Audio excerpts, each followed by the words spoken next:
ब्रेकनंतर आपल्या सगळ्यांचं पुन्हा एकदा स्वागत। चंद्रपूर महानगरपालिकेमध्ये काँग्रेस 27 जागा जिंकत सर्वात मोठा पक्ष ठरलाय। तरी देखील अंतर्गत गटबाजी काँग्रेससाठी डोकेदुखी ठरताना दिसते। महापौर पदासाठी कुणाचा दावा अंतिम ठरणार यावरून वडेट्टीवार समर्थक आणि धानोरकर समर्थकांमध्ये जोरदार रस्सीखेच सुरूच आहे। हा वाद आता थेट काँग्रेसच्या दिल्ली दरबारामध्ये हायकमांड पर्यंत पोहोचला, पण त्यावर तोडगा निघाला नाही।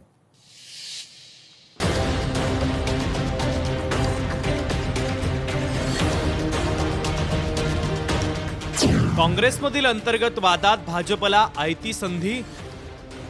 काँग्रेसच्या अंतर्गत वादामुळे राजकारणाला नवं वळण। चंद्रपूर महानगरपालिकेत सत्ता स्थापनेत वेगळं वळण येणार।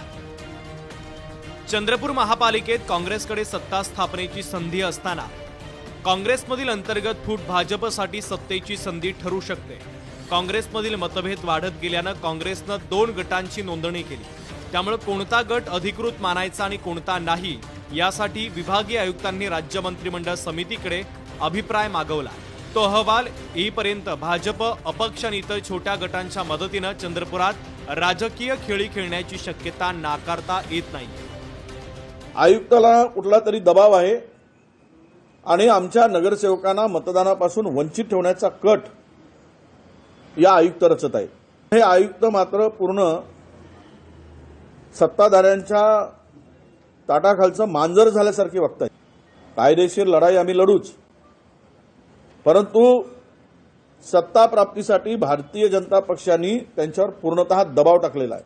काय नाही, विजूभाऊ वडेट्टीवार साहेब आले होते, त्यांनी बोललेले आहेत, ते मॅडमशी चर्चा झाली आहे त्यांची पूर्णपणे, ते तुम्हाला माहिती देणार। नाही, सगळ्यांचे सगळे प्रमाणपत्र आहेत आणि सगळे प्रमाणपत्र आम्ही मॅडमला सुपूर्द केलेले आहेत। राजकीय वर्तुळामध्ये सध्या एकच चर्चा रंगली आहे। काँग्रेस स्वतःच्या वादात अडकून राहणार की वेळीच एकमत साधून सत्ता आपल्या हाती ठेवणार। स्वतःच्या सत्ता वर्चस्वासाठी काँग्रेसचे 2 मोठे नेते आपलं भांडण चव्हाट्यावर आणतायत। काँग्रेसमधील वाद चव्हाट्यावर आल्यानं येथील स्थानिक मतदार देखील आता संभ्रमात पडलेले आहेत। ह्या चंद्रपूर शहराची जी अधोदशा बीजेपी शासनात झाली होती, म्हणून इथल्या नागरिकांनी, सामान्य मतदारांनी काँग्रेसला भरभरून मतदान केलं। ह्या शहराची दुर्भाग्य म्हणावे लागेल की 2 नेत्यांच्या, एक खासदार मॅडम आणि दुसरे आमदार साहेब यांच्या हेकीखोरीपणामुळे आम्ही करू ते काही करू, त्यांना मतदारांच्या मतदानाचाही आदर राहिलेला नाही। चंद्रपूरमध्ये ह्याच्या निवडणुका झाल्या तर आम्ही एक सामान्य मतदार म्हणून आम्ही मतदान केलं, तर आम्हाला असं वाटलं की नाही, आपली लोकशाही ही सुदृढ झाली पाहिजे। पण आता असं झालेलं आहे की यांना जे समाजसेवा करायसाठी नगरसेवक व्हायचं आहे की यांना म्हणजे या पक्षातून त्या पक्षात, त्या पक्षातून त्या पक्षामध्ये, यांचं एक ध्येय काय आहे ह्या लोकांचं। भाजपच्या विरोधात चंद्रपूरकरांनी मतदान केलं।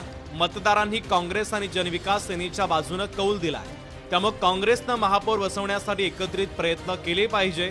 पण काँग्रेसच्या चुकीमुळे भाजपचा महापौर होणार असेल तर चंद्रपूरची जनता माफ करणार नाही आणि आम्हीही माफ करणार नाही। त्याच क्षणी आम्ही आघाडी तोडू असा इशारा जनविकास सेनेचे अध्यक्ष आणि नगरसेवक पप्पू देशमुख यांनी दिला। जनभावनेचा आदर करून आम्ही काँग्रेससोबत निवडणूक लढली आणि आता कौल जनतेनं काँग्रेसच्या आघाडीच्या बाजूने दिला, जनविकास सेनेच्या बाजूने दिलाय। तर काँग्रेसनं महापौर बसवण्यासाठी प्रयत्न केले पाहिजे। आम्ही त्यांच्यासोबत आहोत आणि राहू, हा आमचा शब्द आहे। परंतु काँग्रेसच्या चुकीमुळे, काँग्रेसच्या नेत्यांच्या हेवे दाव्यामुळे जर भाजपचा महापौर या शहरामध्ये बसला तो लादल्या गेला समजा चंद्रपूरकरांवर, चंद्रपूरची जनता काँग्रेसला माफ करणार नाही आणि आम्ही सुद्धा काँग्रेसला माफ करणार नाही। चंद्रपुरात सर्वच पक्षांचे अधिकृत गट स्थापन झाले असले तरी काँग्रेसचं अजूनही 14 नगरसेवक आपल्या अधिकृत गटामध्ये सहभागी नाहीये।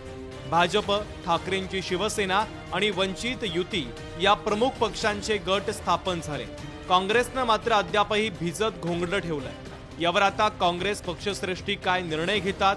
काँग्रेसच्या अंतर्गत वादात भाजपला संधी मिळण्याची शक्यता अधिक आहे। चंद्रपूर शहराचा जर एकंदर तुम्ही कौल बघितला तर हा भाजप विरोधात होता, परंतु सध्या काँग्रेसच्या 2 गटात जे काही भांडणं सुरू झालेले आहे, काँग्रेसनी इथल्या चंद्रपूर शहराच्या मतदारांनी काँग्रेसला सत्ता दिली, सत्तेच्या जवळ नेलं, परंतु काँग्रेसमधल्या अंतर्गत भांडणामुळे भाजपला आता काँग्रेसचेच लोक सत्तेच्या जवळ नेत आहे की काय अशी परिस्थिती निर्माण झालेली आहे।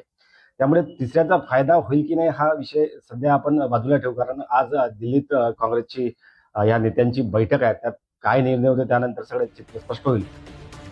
निवडणुकीमध्ये कौल मिळालेला असतानाही काँग्रेस केवळ वर्चस्वाची अंतर्गत लढाई लढत आहे. विजय वडेट्टीवार आणि धानोरकर यांच्या लढाईत आपली सत्तेची संधी तर जाणार नाही अशी कुजबूज काँग्रेसचे नवनिर्वाचित नगरसेवक आपापसामध्ये करू लागले. अनिल ठाकरे, लोकशाही मराठी, चंद्रपूर.